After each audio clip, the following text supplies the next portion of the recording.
Hello, YouTube friends and fans. You lucky people. Today you have another episode of Fred and John Talks.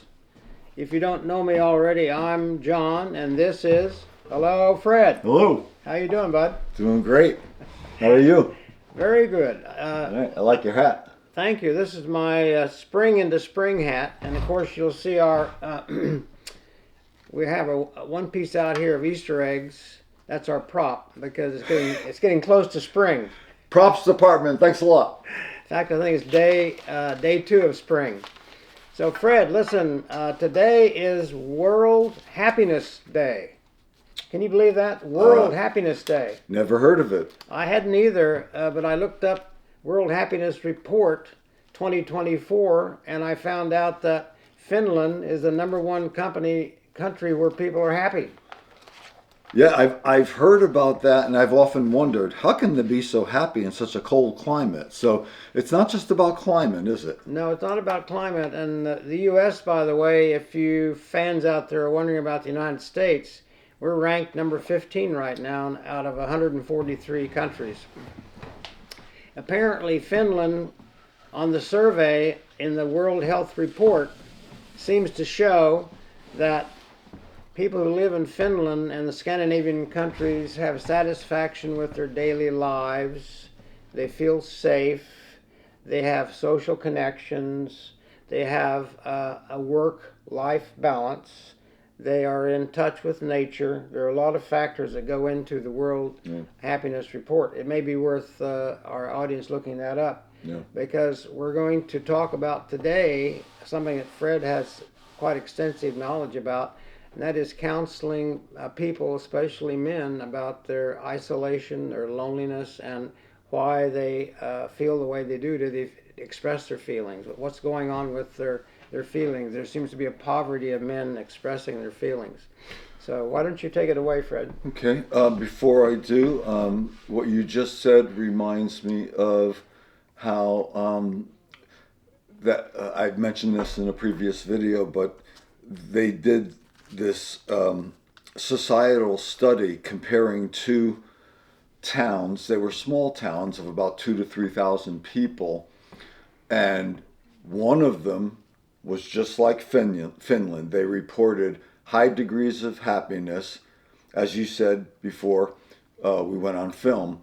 They rated it on a scale of 0 to 10, different factors. You and we're focusing on social connections. That's a big part of it. It's not the only part, but it's a big part of it. And one town reported high degrees of life satisfaction and the others low. And the deciding factor was the highly satisfied people had very close social connections in their town. And that's kind of surprising, because here was this other small town, but they didn't, I don't remember if they were more standoffish or they, kept their business to themselves. They didn't really get to have close friendships. So today, folks, we'll be winging it. And what I mean by that is we're taking our material, in addition to what we spontaneously add to the material, from the main psychological journal. I'm a professional therapist, 32 years. The main psychological journal that I get and enjoy, it's highly reputable. You're not going to be able to see it from here, but it's called Psychotherapy Networker. And this episode this is the March-April, issue. You can look this up, Psychotherapy Networker, if you want to purchase a copy. And this issue is called "Where Are All Our Friends? Ooh. Therapists Confront the Loneliness Epidemic." So we're back to that. John and I have done a lot of videos. Many talks on loneliness. Epidemic. Today, we're going to get much more detailed. I'm going to beg your pardon right from the start, because I'm going to read extensively from this first article. We're focusing on 3-4 articles, but we may do 3 or 4 episodes, because this may be time consuming. It's highly deserving of that. It really is. It is. You won't be bored And it might even prompt you to want to pick up a copy of the magazine. So, having said that, this first article is called In Search of the Great Male Friend, One Man's Quest for Intimacy. Now, let me say from the start that we do tend to focus a lot on male isolation, male lack of friendships. But there's a reason for that, and that is women do friendship better than men. They're more emotionally intelligent. In speaking with their friends, girlfriends, mothers, sisters, they talk about personal things. They have, do, yes. Yeah. Now, not all of them, but I would say a majority. In my 32 years of counseling, women do friendship. Their EQs, their emotional quotient. And just for anybody who doesn't know about this, but there's been a modern day movement, which is kind of old news now. In the old days, when you and I were growing up, what did they pin everything on as far as whether this kid or the boy or girl was going to be successful later in life? Our IQs, intelligence quotient. Yes. In the last 40 years or so, they've made wonderful strides in recognizing that more is needed. Emotional intelligence and EQ, emotional quotient. Okay, so again, In Search of the Great Male Friend, One Man's Quest for Intimacy by Chris Lyford. So let me start off. He says, I'm not some mopey, sad sack. Life is pretty darn good. I'm young and healthy. I have a wonderful, supportive wife. I have a roof over my head, food on my plate, and a bed so soft it feels like sleeping on a giant marshmallow. There's a lot to be thankful for, but still, something's missing. I could really use a great male friend. And he's capitalized those words, great male friend. He goes on to say, I want a great friend, one who sees, calls, and texts me more than once every couple of months. I want a friendship that's accessible and easy, but also full of depth and spontaneity. Now let me pause there and mark my spot. John and I set out to do this YouTube channel almost a year ago. Yes. Again, John's idea. Yes. Based on Friendship. the depth of our friendship. Yes. Yes. Okay. So he says, I want a friend who gets me. That's a phrase used between friends and between husbands and wife. Oh, my husband gets me, That's a more happily married woman than the wife who says, my husband has no idea who I am. It implies that you accept faults, you accept the good things, the bad things, you can negotiate, you can compromise. Yeah, it means a lot. It means you can be vulnerable.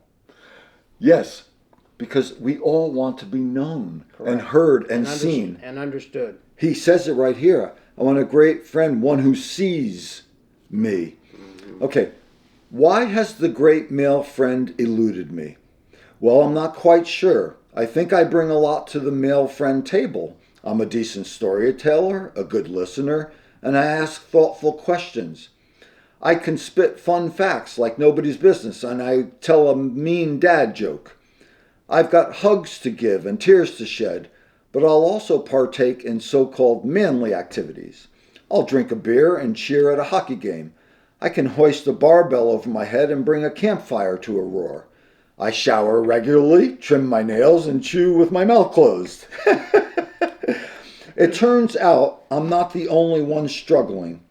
According to a 2021 study from the American Enterprise Institute's Survey Center on American Life, men are in the thick of a friendship recession. Whoa, friendship recession. You told me before that you loved that phrase. Oh, I love that phrase.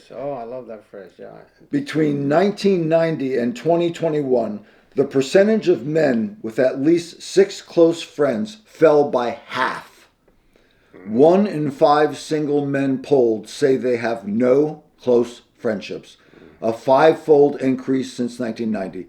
only 20% of men said they'd received emotional support from a friend over the last week, compared with 40% of women. And I want to, again, mark my spot. Let me make a comment here. Go ahead. I used to love watching the Oprah show. Mm-hmm. And one of her famous sayings was, "Do you see me? Do you hear me? Do you want to know what I have to say?" And this is, I think, represents a lot of men. Do you see me? Do you recognize me? Do you want to know what I have to say? Yes. Yeah. Yeah. Both among male friends and in their marriages. Absolutely. Yeah.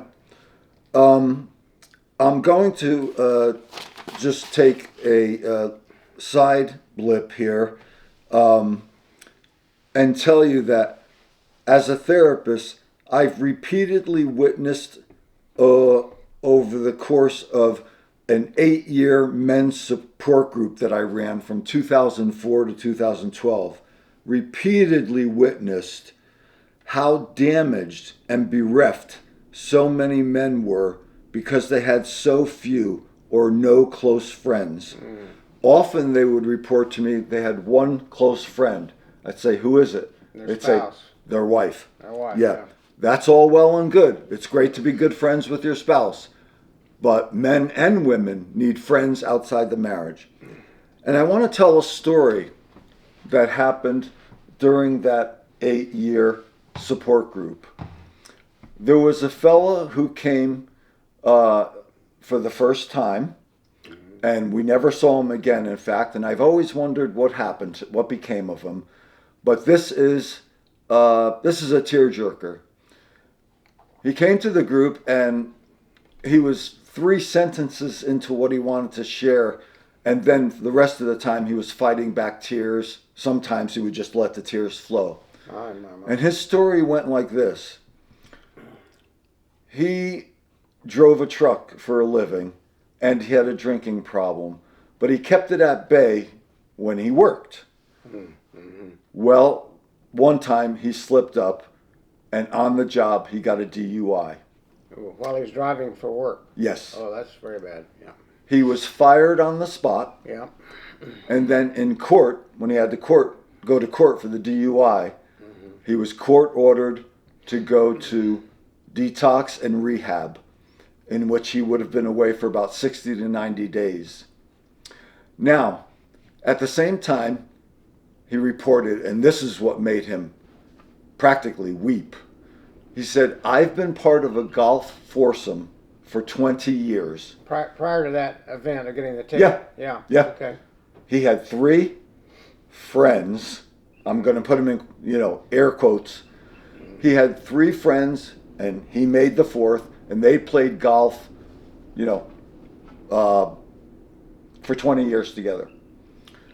He said when he hit rock bottom, got the DUI, and was about to get sent away for rehab, not one of the other 3 guys ever reached out to him, said, "We're here for you. How are you doing? We support you. Yeah. We love you. We're in your corner. We're cheering for you to beat this alcoholism." Not one of them. Only when they're on the golf course. On the golf course, and as we often say, I can imagine them talking about 3 or 4 things: their jobs, their hobbies, politics, sports, and so on. So that was a very sad story. I don't know whatever became of him. Okay, let's press on. The problem isn't as simple as, say, not having a golf partner. Boy, that ties in great with what we just said. It's literally killing us.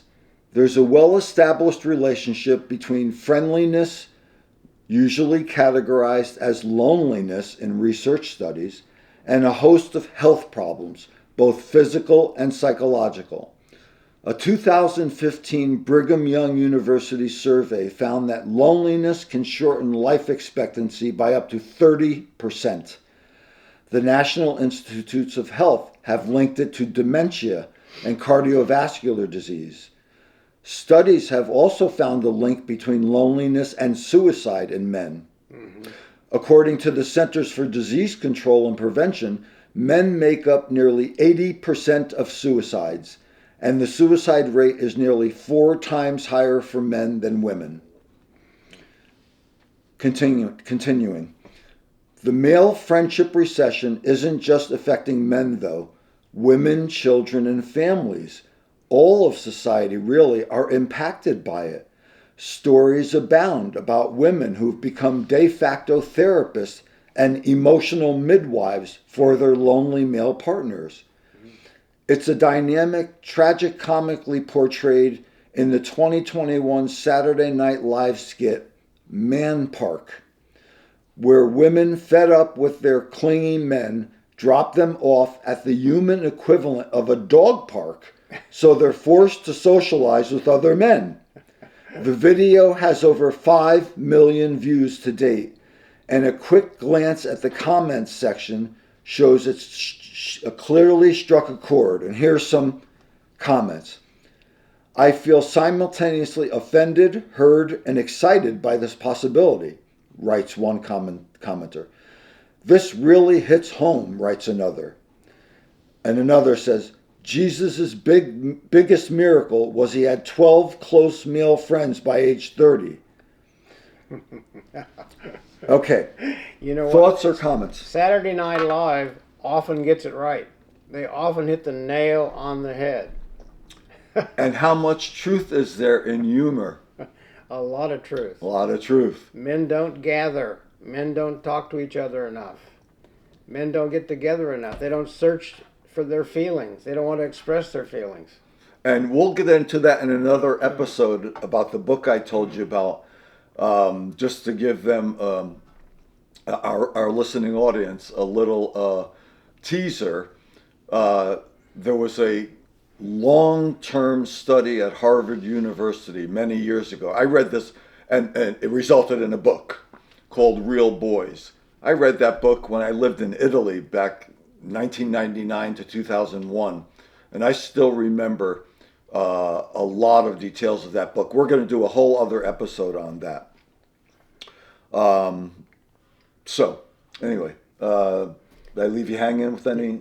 Yeah, no, that's good. I think you interrupted yourself, but you were into the whole friendship and isolation that men experience. And we cited the Saturday Night Live skit. Is men's, quote, emotional gold digging divorce worthy? Psychotherapist Robert Garfield, author of Breaking the Male Code, thinks so. He estimates that nearly 2/3 of heterosexual divorces are initiated by women fed up with their husband's emotional incompetence, which includes their inability to form and maintain friendships with other men. If that wasn't bad enough, the friendship recession may also be making men angry and violent. A 2023 study in the journal Psychology of Violence, analyzing the psychological crises exhibited by mass shooters over the last 50 years, 98% of them male, found social isolation to be the most important external indicator leading up to the attacks. Why? According to psychologist and NYU professor Niobe Way, who's been studying adolescent male friendships for almost 4 decades, boys start to disconnect from their own humanity as they grow older because they're not able to find the relationships they want, and many are depressed and angry about it. And as they get isolated, they become violent. They go from sad to angry to violent. Mm-hmm. Of course, not all friend-deprived men become violent, but many violent men are friend-deprived. It's no wonder tens of thousands of men flock to manosphere forums, red pill propagandists, men's rights activists, and misogynistic charlatans like Andrew Tate and Donald Trump. Too often, their followers are hurt men searching for a sympathetic ear and a sense of belonging. In essence, all things a good friendship might provide. Good male friends aren't just companions. They're a bulwark against our worst impulses, against inclinations toward envy, pride, bigotry, hostility, and hate. Ooh. Ooh. And to finish up, I'm going to read the last. Just a summary of it. Oh my gosh. I'm confusing this with another article. There's more to read. So men tend to follow leaders of countries or nations or groups or political groups. Is that how they align themselves with people? Because they feel they found a place to belong, even if that place to belong is off the wall, is leaning toward violence, is leaning toward things like white supremacy or terrorist groups that we have in our country. Yeah, interesting. I think back to when we were growing up during the. It's not just Superman anymore and Robin. No. I remember when we were growing up, and let me put out an apology before anybody takes this the wrong way, but because I don't blame the black community, but back when we were growing up, the Black Panthers, that attracted men who, isolated and alone, felt powerless to fight racism, and so they banded together and they had different groups. Gave them strength. It gave them strength in numbers. Yeah, interesting. Well, I think we can go a little longer with this and make it a complete episode. Sure. Mark Green, a senior editor at the Good Men Project and the author of Remaking Manhood, says the problem is much bigger, hard-baked into American society. Non-loving male friendships, he says, have become the cultural norm. We've wrongly feminized loving male friendships, he adds. And in their adolescent and teenage years, boys are pressured to leave them behind. We've created a hierarchical, dominance-based system in which boys are gradually conditioned out of close friendships and men are pitted against each other. Competitiveness. Mm-hmm. First, we isolate them. Then we strip away their connections. We train them out of deeply human capacities for empathy and connection. If a boy shows too much emotion, too much joy, too much need for friendship, we say, "What are you, a sissy? Are you a girl? Are you gay?" This is part of the bullying that goes on. That's correct. Part of bullying. Yeah. This isn't happening monthly or even weekly for boys. It's happening hourly. Social media makes it worse, Fred. Yes. Because instantaneously you can berate, belittle, send out messages to hundreds of people or your friends, 10, 12, 20 people. Yep. Yeah, that's a miserable scenario. And in an episode soon to come from another article from this magazine, it's about teens and social media. Mm-hmm. Yeah. This is partly why I think when we started talking about doing a YouTube site and promoting connections and friendships and long-lasting friendships and groups, we came to that conclusion a long time ago, and this is part of our whole reason for being, our why. Yeah. Put it another way of doing what we do. Yeah. Absolutely.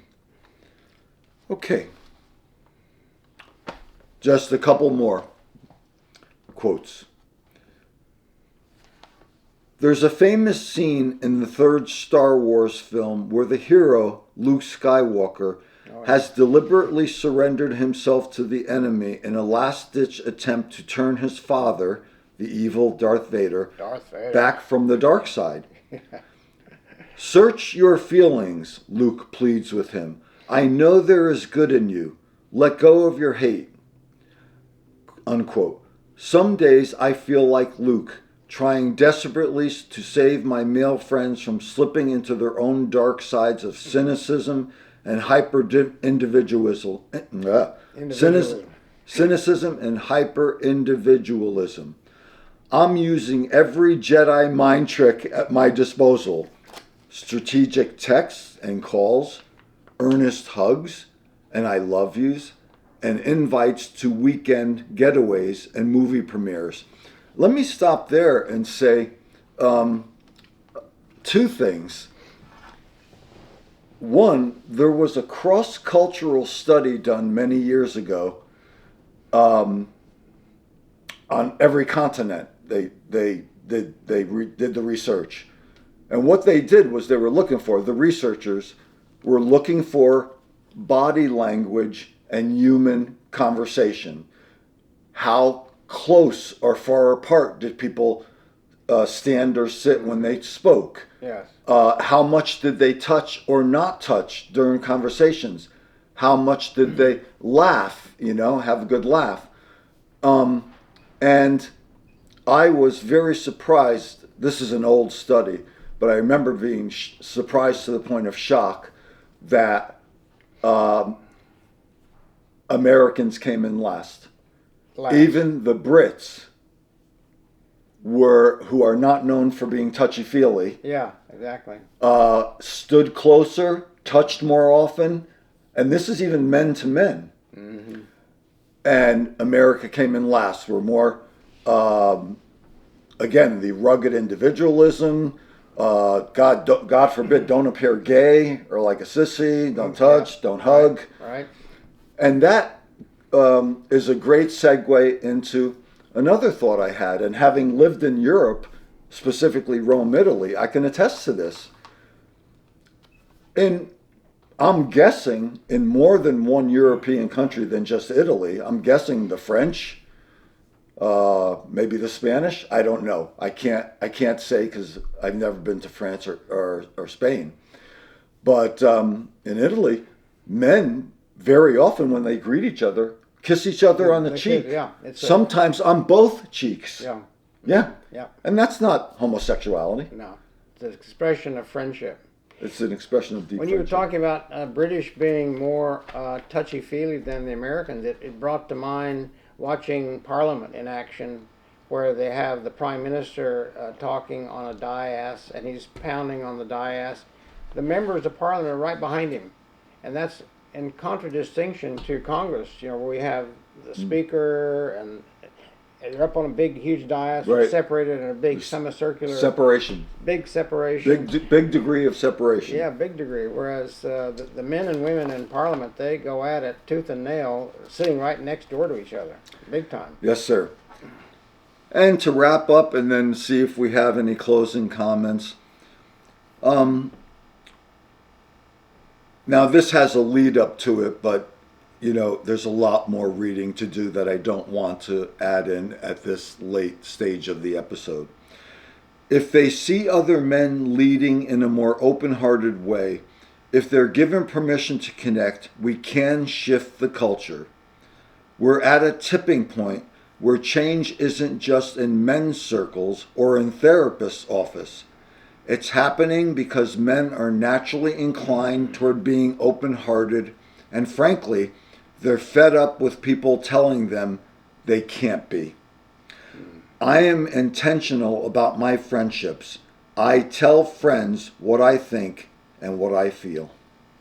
Tell me, Fred, during your career, and even currently you're still practicing, have you had to draw some of your men clients out to express their feelings? Whenever you do more couple therapy too sometimes. I do half and half, mental health and couples therapy.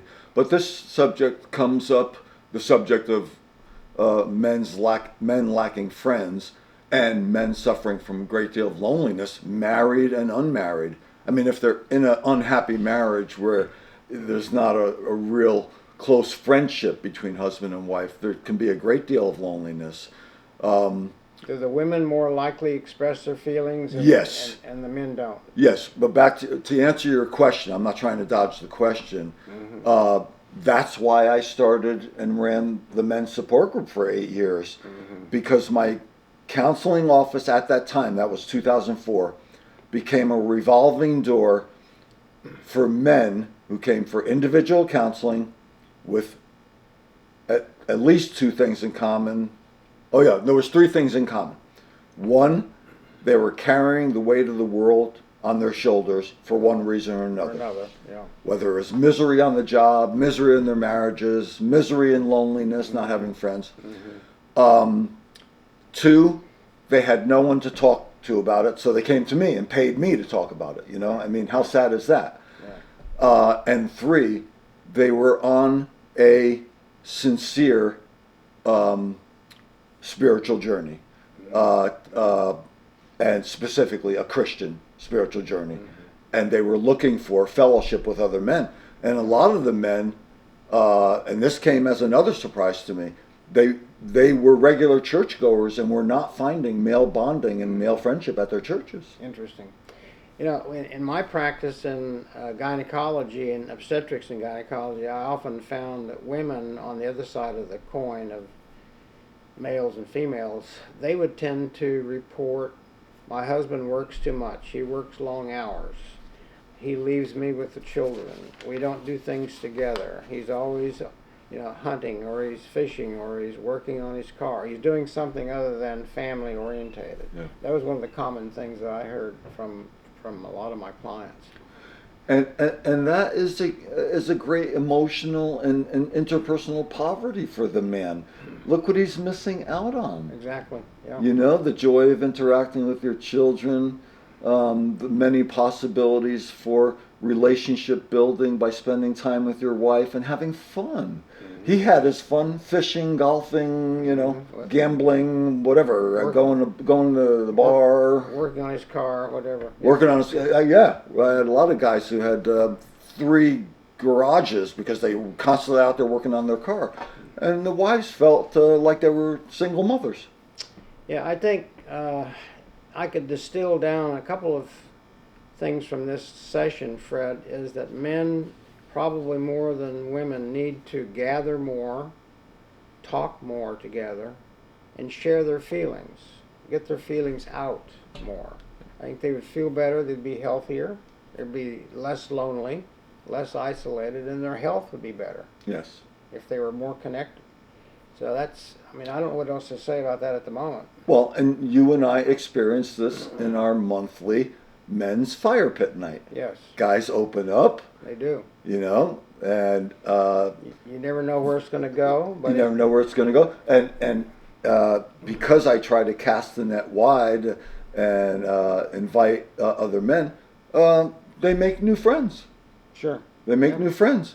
I made a good friend, I think, to start with, from the Saturday group that you had a couple of weeks ago. And I've been texting back and forth with him and kind of keeping up with him. And yeah, I think it's another example of I've met another person I want to communicate with. That's great. Yeah, it's good. I didn't know you were in touch with him. Been in touch with him.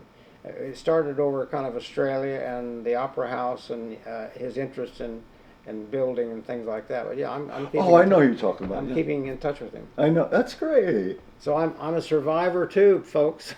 I just made a new friend besides Fred. Yeah, but you have some good male friends other than me. I'm just your bestie. One of the besties. One of the besties. Well, get out there and make friendships. Connect with people. It's spring coming very shortly, and you can get out, do more, bicycle ride, go to the parks, talk to people, make friends. Yes. As we say in therapy, take intelligent risks. When I work with people who have very high anxiety, and especially, specifically, social anxiety, which is a mental health diagnosis, they have a very hard time connecting with people because they have crippling anxiety, and sometimes even when they think about going to be social with meeting new people, they have panic attacks. Yeah, they're crippled in that panic. Yeah. So it becomes a negative feedback loop of avoidance, what's called avoidance. And the more they avoid, the more they fear, and the more they go in their comfort zone, the more they get too comfortable. And I say to them, let's start by taking small steps, which we call, it goes by one of two names, intelligent risks or calculated risks. I'll give you one example, and then we'll say goodbye to our audience. Yeah. So the person with social anxiety, who has very few or no friends, an unintelligent risk for them would be to go to this large-scale party where there was going to be 100 people. Right. Yeah. Well, they're not going to know anybody. Well, they, even if they know somebody, being around so many people, their anxiety is through the roof. Before they even get there, they've had a panic attack. They might turn the car around and go back. Not even go, yeah. Go to a small gathering of 5, 6, or 7 people. Now, I'm not saying that's easy to find in all cases, but it can be found. It's out there. Join, a small group of something you're interested in. A small group of a co-ed group of hikers. Yeah. Like you and I did, take tennis lessons. Wood shop. Men do woodworking, wood shop. Yeah. Car So clubs. there's so many things. Yeah. The list is endless. That's a wrap, Fred. Okay, buddy. Take care. Love you, man. Love you too. Go for it. Have a good day. You too.